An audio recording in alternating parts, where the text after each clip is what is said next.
Hello, Cancer. Welcome to Dove and Serpent Tarot. My name is Paul.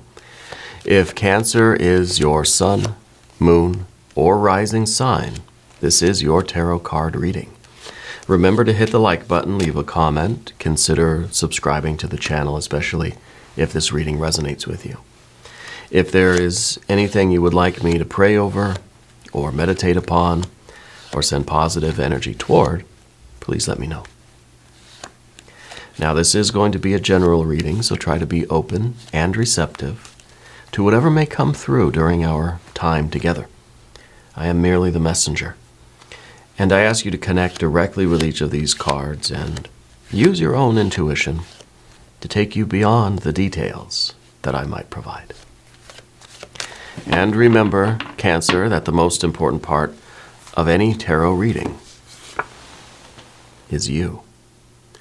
Two of Wands to begin. You really are stepping into your power lately. This is a card of kind of saying that, you know what, I'm the boss. It's my life and I'm the boss. I think you've been standing up for yourself more. I think that you've been more assertive than you maybe traditionally are. Because you know what you want. Because you know that life is short.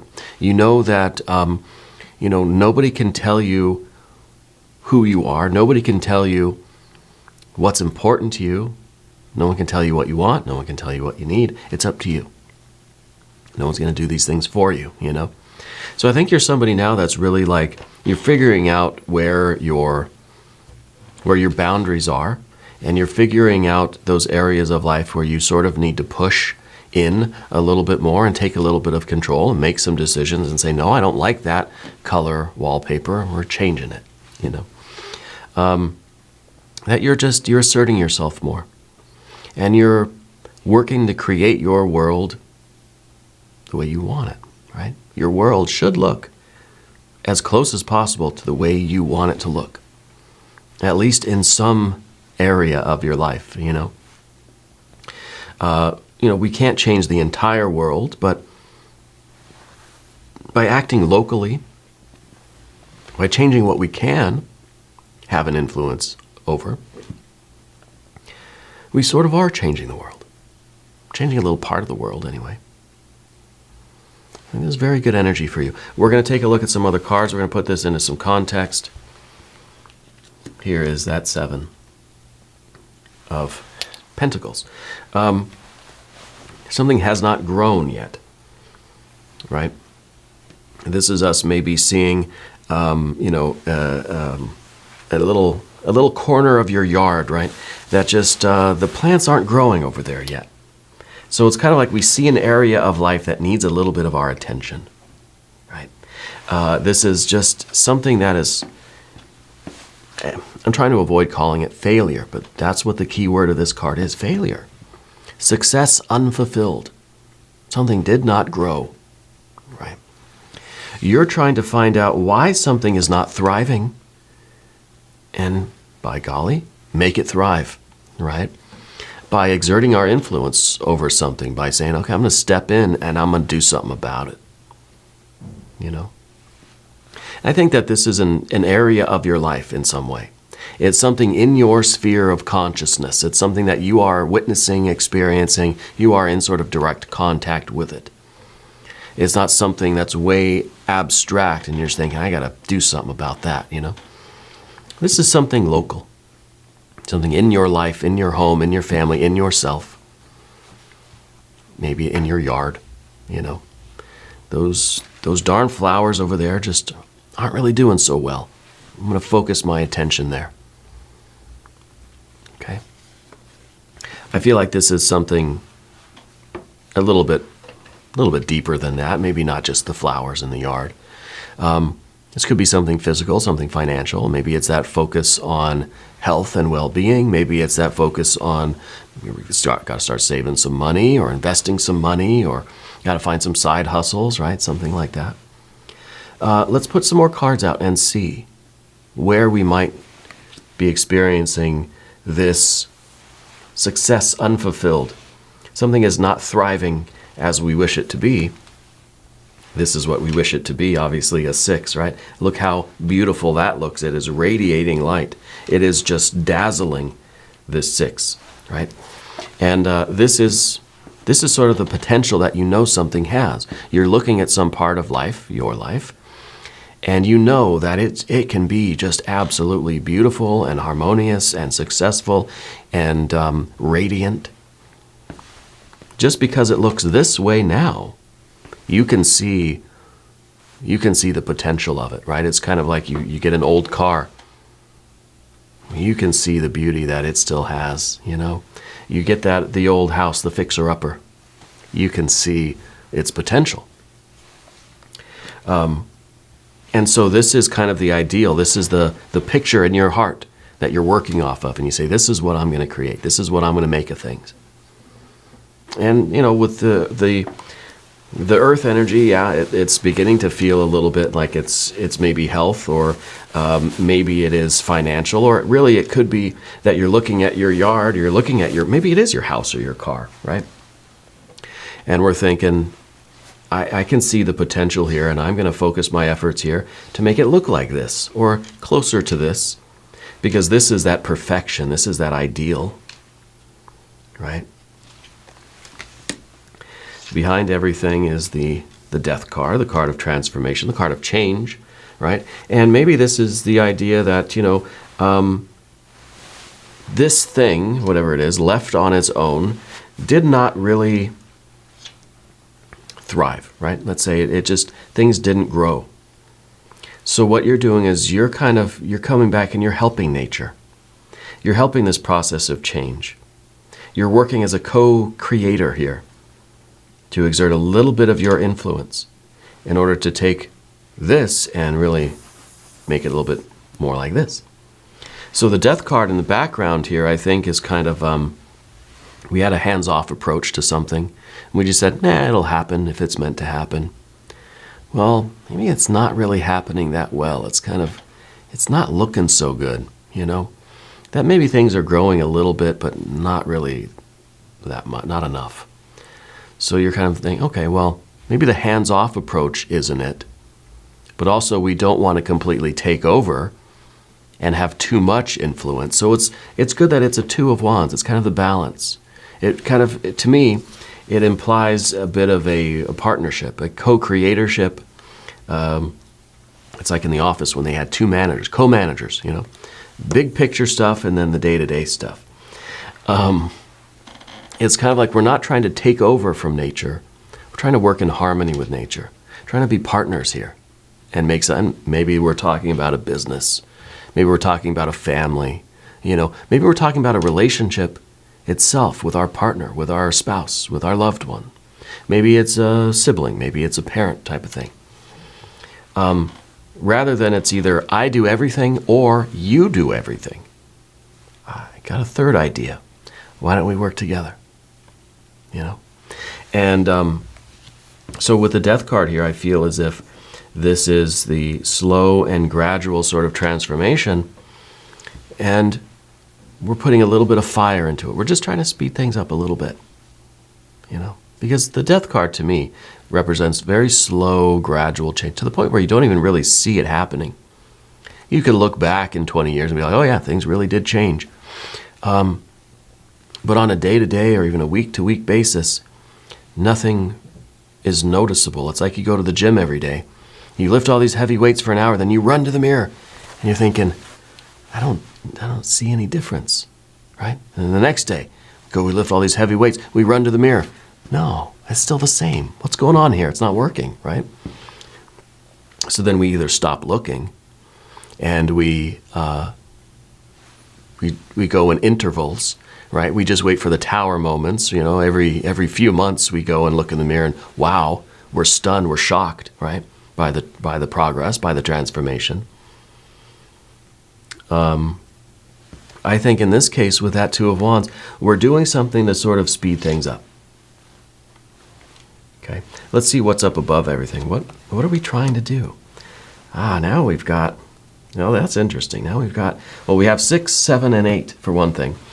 I think that this is This is more about the emotional side of things than it is really about the physical, practical things. It's not about, it's not about just bringing out the natural beauty of something and creating something perfect. Something's not flourishing here, not thriving. Well, I want to make it thrive. Why do we want to make it thrive? Because we enjoy it, because it feels good to us. Right? Because we don't like it looking like that. The whole reason you plant flowers in your yard, yes, because you want to see life grow and you want to be, you want to make life. We're doing it for the flowers' sake, but we're doing it because we like to look at pretty things, So the Eight of Cups up above everything here is saying that we're trying to improve our aesthetic, really. We're trying to improve our sort of relationship with the world. We want to enjoy life more. I want to enjoy my surroundings more. The same reason why you take this old car, this old junky car still works probably, right? I mean, more or less. Why do you want to fix it up? Why do you want to restore it? Why do you want to, put the paint, back on perfectly, or whatever they call that, painting the car, fixing everything up the way it's supposed to be, where it just looks beautiful and perfect? Because we like looking at it. It feels good to be driving in that car where everything is like restored to its classic beauty, Think of like the old Mustangs and stuff, And that's kind of what the Eight of Cups is here. Your desire to, and we think of the Eight of Cups as being some broken and chipped cups. There's cracks in them. The water's leaking out. It's not holding a lot of joy or beauty for us, right? So what we're going to do is we're going to glue the cups back together. We're going to paint them up real nice. We're going to polish them up. They're going to be so beautiful. And the water, they're going to hold water, right? I mean, there's no sense in restoring a classic car, but the insides don't work. The engine's broken. The transmission is terrible. You can't drive it, right? So we're really trying to repair something, fix something, so that we can enjoy it more. This aspect of our lives. Maybe it's our relationship. Maybe we want more love and beauty and joy and pleasure in the relationship. Maybe it's in our immediate surroundings. Maybe it's in the car or the yard or whatever, right? Maybe we want to fix up the house. I want to redecorate the house. I want the pretty wallpaper because I like looking at it. It gives me a certain feeling, right? You have an awareness in your life right now of the way things make you feel. I feel like in your intimate space, in your bedroom or something, right? Or maybe a bathroom. I feel like you have a lot of, you almost feel like religious artwork or something, right? Something that when you see it, when you gaze upon it, it makes you feel something. It evokes the feeling that you want to have, okay? That's what we're talking about here. It's about you putting up, let's say, images in your bathroom, in your bedroom, in your dressing room that make you feel a certain way. Things that move you in a direction that you want your heart to move. Yeah. Let's go to the future position here. Tower. There it is, see? Slow change, abrupt change. Gradual, not so gradual. And that's kind of we're seeing a difference. See, now we've put a little bit of extra something in there. We're speeding things up. Right, now we're able to really see, there's that third eye open there. We're really able to see the progress. Okay? Rather than just allowing kind of things to happen naturally, we're giving them a little nudge. To me, it reminds me of I can't remember the name of it. It's the style of Japanese gardening where it's sort of like you just let everything kind of grow wildly on its own, like native plants and just what's wild, right? Completely just natural. But then on the other hand, there's a little bit of refinement. So you're not just kind of completely landscaping and manicuring the garden, nor are you just sort of hands-off letting it grow wild all over the place. You're doing a little bit of both. You're letting nature just grow and grow and grow, and you're just sort of trimming it and tucking it in certain spots. You know what I mean? And that's kind of the death card and the tower card together here. Really creating something meaningful for you. It's not absolutely so contrived and refined and cultured, nor is it just something wild and I'll just take it as I get it. You know, it's something that you have a voice, you have a say, you have some input here. But you're not taken over completely, and it's just something completely contrived and cultured. Yeah. Let's select the mystery card, bonus card, confirmation card. This is a random card from the Smith-Waite Tarot.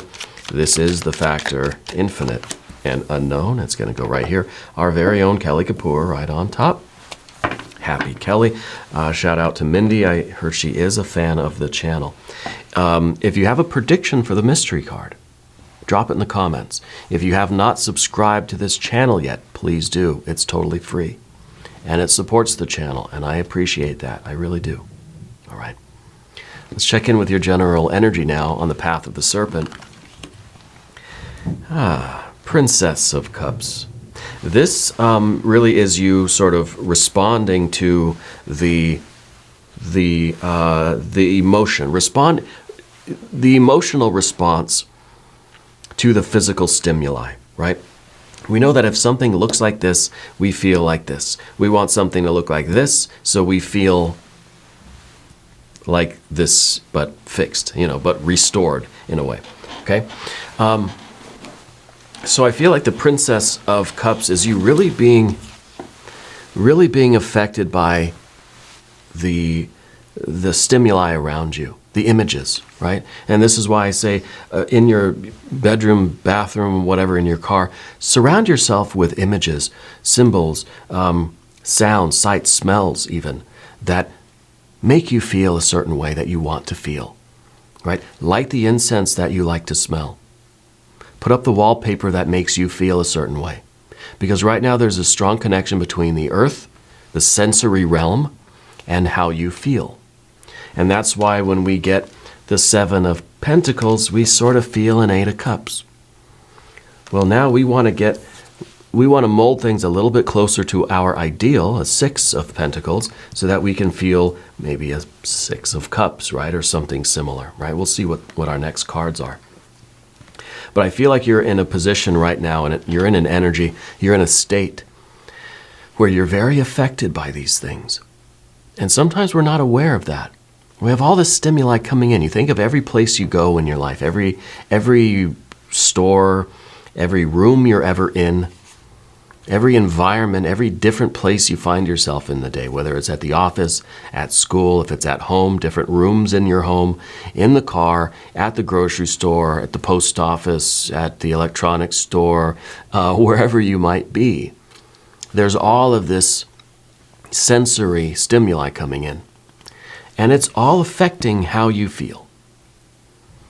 So we're doing something a little bit intentional here. We're trying to set up those images of love, those images of beauty, whatever you find beautiful, whatever you find moving. It doesn't have to be pleasant or unpleasant images. It's whatever, it's your choice. That you need some sort of input. Now, we can't go into the grocery store and say, hey, I want to change these lights. I don't like the fluorescent overhead lights. Let's paint the walls, right? Let's get rid of these colors, and this is just terrible, all these advertisements, whatever. We can't really do that. I mean, unless you own the store. So where do you have that sort of power? Well, in your home, in your car, in yourself. Surround yourself with things that move you in the direction you want to be moved emotionally, right? Because that's very powerful for you right now. Let's see what's in the environment. The art card itself, right? It's also called the Temperance card, but in the Thoth Tarot, it's called art, right? Because it's a little bit of this, it's a little bit of that, right? It's the blending of energies. It's the blending of colors and shades and the blending of emotions that creates something significant. Right? We're talking about art, and this is the position of the environment, art in your environment. And art is that which moves you. Art, this is sort of the art, this is our response to art, right? Art is something that stimulates us through our senses, any one of the senses, and moves us emotionally.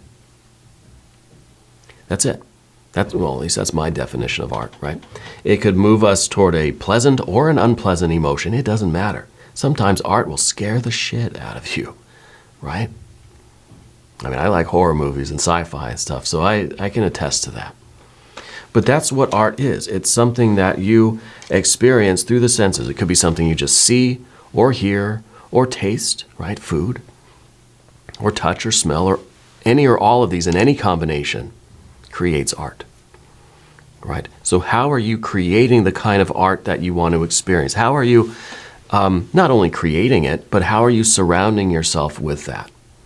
And think of all those things. Even think about the food you eat. The food you eat is inspiring some sort of emotion, some sort of feeling in you. Yeah. There's everything, right? Everything is sort of stimulating us in that way. So I think that this is really you finding the right sort of vibe for yourself and trying to set up as much as you can in your life so you can experience that kind of movement, the kind of movement that you want. And really, to me, that's love, right? That's love in any particular form that it may manifest. Yeah. Everything is love. Everything is love. The obstacle here, of course, fire, right? The obstacle here, I think, is us now getting a taste of what this feels like and really not wanting to have any other contrary energy in there. It's kind of like saying, I just want to sorry, nature, don't need you anymore. I'm taking over. Okay? I want to do it all myself. I want to go into the grocery store and tell them what kind of vibe they need to have. You know, I want to go into every room of the house and I want to put up the art that I want to see. I want to have everything be about me, right? And of course, we want that, especially if we're sensitive and we're moved by everything coming in through the senses. Well, then I better make sure everything is like, is in harmony with me. Okay? We can't do that, though. We know that. So we need some sort of of a protection against this, right? Because we can't change everything about the world, but we can try to perhaps focus on those things that give us the vibe that we want, that give us that love feeling that we want, that inspire the emotional movement that we want, and kind of ignore the rest. If you're in the grocery store, you don't try to change everything about the grocery store. Focus on those things that are there. Seek out those things that are there that will give you that emotional movement that you want. So this kind of is the problem, but also the solution. It's your ability to focus your attention. Ignore everything else except whatever you find that does inspire you, that does make you feel that feeling, right? And that's love. Everything is love. Every reading I do is a love reading. Now, maybe we're not talking about romance, but then again, maybe we are. All right, let's see what the last card is here. Path of the Serpent. We've got the Eight of Wands. The Eight of Wands is sort of continuing what I was just saying about how we want to take over and we want to be in charge. We want to have our will be the only will, right? But what we do instead is we realize that it's just a matter of where we put our attention. That we're out in the world, and maybe, in our lives, locally, we can create as much of our own sort of art and aesthetic and vibe that we want. We can put up the decorations that we want, right? We can decorate our room however we want.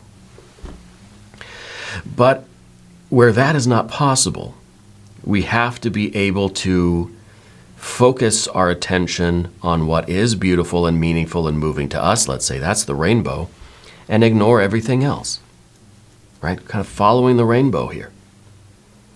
And it's Mercury in Sagittarius. It's your ability to aim your attention in a chosen direction to the exclusion of everything else. So again, you're at the grocery store, you focus on something that you find stimulating, moving, or beautiful, that gives you the feeling you want, something that you love, right? To the exclusion of all that other noise. It's really about finding the beauty in all of the noise, right? Beauty, ugliness, pleasant, unpleasant, that's not the point here. It's not just stuff that feels good, right? It's not just the teddy bears and the unicorns in the grocery store. It's about being intentional about it, right? It's like you can find the horror movie, the sci-fi movie is absolutely beautiful, even in all of its terror, or it can be, the opposite of that. This is very interesting energy we have here. I want to look at that mystery card, though.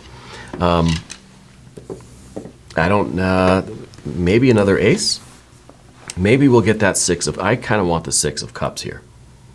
Okay, because that's sort of the vibe that we want, especially since we have our earth and water here. Maybe we need earth. I think we need more water, right? At least water, maybe of any kind, really. If you have a prediction, put it in the comments. The world, the whole world. So it kind of puts a new spin on the acting locally, but thinking globally, right?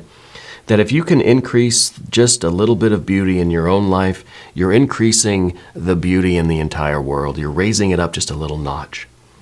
But I don't want to, by saying beauty, I don't want to imply we automatically invoke ugliness, right? So it's not really about just what looks pleasant or what we like or what looks good, but it's moving in an intentional way. It's understanding that the things coming in through our senses are moving you in an emotional direction. Let's move in the direction we want to be moved. Sometimes we want to be scared, Sometimes I want to have that, spiritual or religious experience, that awe, that splendor, that love, that gratitude, whatever it is, right? Sometimes we just want to be scared. So with this, I think it is through our intentional actions that we're raising the collective vibrations of the entire world. It really is acting locally, but having an effect on the larger universe, So we didn't get the cups that we wanted, but I think that's what we're creating. And really, I like this because it kind of shows the water moving in 2 directions. Water's either draining out or it's being filled back up. So in some ways, it's sort of like it's not pleasure, it's not pleasant, it's not unpleasant. It could be either or. It could be half full, half empty. The water could be filling up or it could be draining out. It's whatever you want, right? But it's having the knowledge and the awareness of how you're being moved emotionally by the world and how you have a little bit of a say in that direction. And even if you're just asserting yourself just a little bit in your own personal life, you're kind of creating more love in the universe, By you surrounding yourself and by you evoking that sort of love in your heart as often as you can and in as many different ways as you can, you're adding just a little bit more love to the universe, right? And what could be better than that? Yeah. Anyway, extended reading, click up top, or there's a link in the video description as well. New readings for Cancer are on Tuesdays, bonus readings on Fridays. Be sure to watch both. All right. If you haven't subscribed yet, please do. It is totally free. And leave a comment. Let me know where in the world you're watching from. I want you to know that you're the most important part of Dove and Serpent Tarot. I thank you and I love you. And we're all in this together.